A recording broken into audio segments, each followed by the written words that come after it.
Hey there, quick question for you. Are you busy? If you're running a company that's growing and developing, my guess would be yes. But are you busy with things that maybe you should not be busy with? Again, my guess would be probably. So here is a very simple routine that can help you buy back a lot of your time. Stay tuned.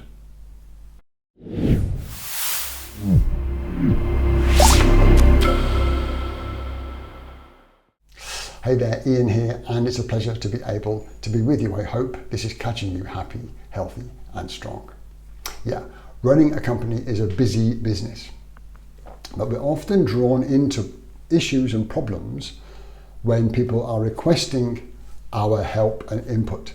And these can be very distracting for us as leaders when it comes to the stuff that we need to do. We're getting diverted and pulled into what the late Chet Holmes called got a minute meetings. As in, got a minute? Have you got a minute? And these can be disruptive in getting key tasks done. However, sometimes it's tempting to get in there and help someone solve a problem because it seems to be faster. Oh, I might as well help that person with the problem because at least it gets done, they can move on, and it can be very tempting to get involved. However, if we do, first of all, we've distracted ourselves, and very importantly, we've prevented our team member from growing a little bit. We've prevented them from reaching a new level of expertise, even in a very small way, and we have not encouraged them to take ownership of that situation or that problem. So it can be very damaging long term if we just get involved and do it for or with somebody else. So here we go. How do we address that problem so we can buy back a lot of our time and help our team members grow? It's called the 1-3-1, and I came across it from a guy called Dan Martell, and here's how it works. So number one of the 1-3-1 is, what is the one issue that we're really trying to solve? Many problems present as multiple issues kind of stacked on top of each other. It's something like, I was trying to fix this, and then someone said this, and then this happened, and I'm trying to fix that with this, and I need your help. Okay, but what is, in all that, what is the one key thing that we're really trying to solve? Number 3 in the 1-3-1 is, okay, if that is the one key issue, what are 3 potential ways that we could solve it? Often, you are their first option. If that's the case, I would highly encourage you to ask them to go back and look at the problem and find at least 3 ways of solving it. Now, there are some exceptions, and I'll come to those later. But first of all, what are 3 ways that you can solve the problem? Who can you talk to? How can you reframe the problem? What research could you do into potential ways of fixing it? Pick 3. And when they've done that, the final one in the 1-3-1 is, okay, of those 3 potential scenarios, what is the one that is most likely to succeed? And then you have a conversation. Right? Why do you think that way? What is it that makes that solution the best? What support or resource do you need from me or your colleagues to make it happen? And what would be your plan?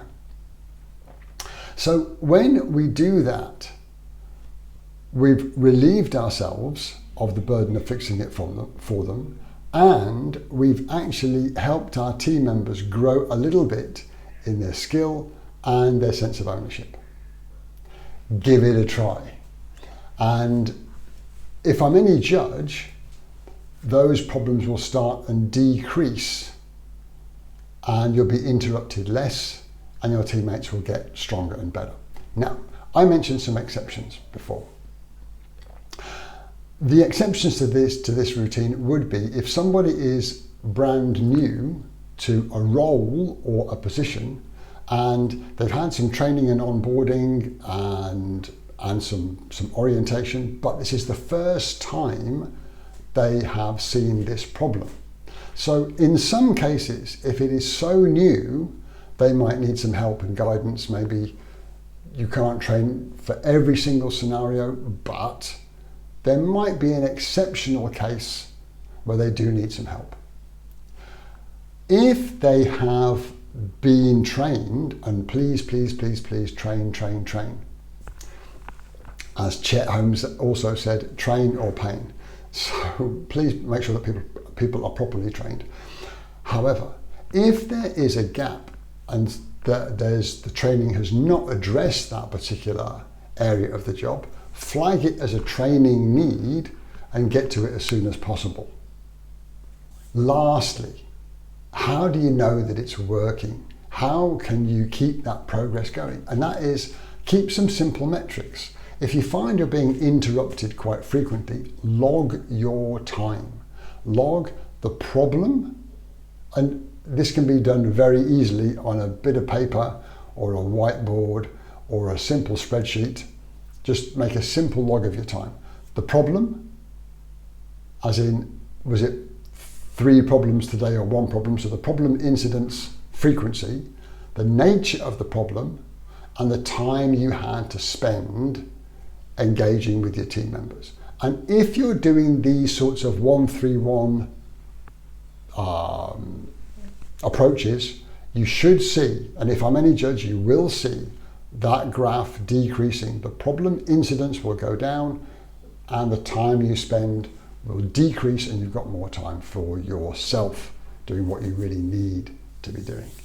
So I really hope that did make sense and give you some ideas, and until we share again, take care of each other.